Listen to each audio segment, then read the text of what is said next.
Good morning guys! Magprito tayo ng manok.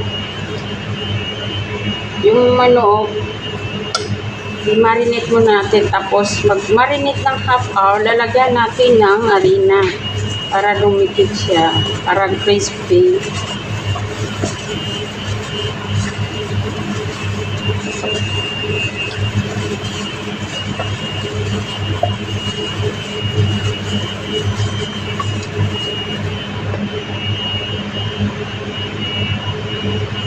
Parang siya Kentucky, KFC, parang KFC siya pag maluto.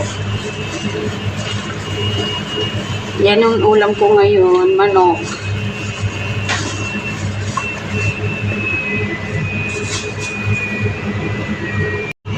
Yan guys, yung ini-marinate ko na manok. Nilagyan natin ng harina para maging crispy siya.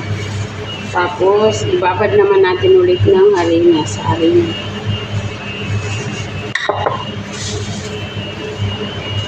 Para maging crispy.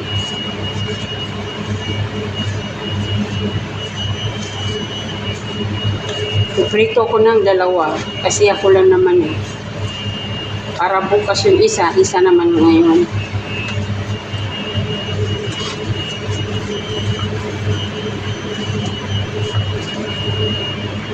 Ganyan. Kuha tayo ng isa pa. Gusto ko yung wings. Ayan.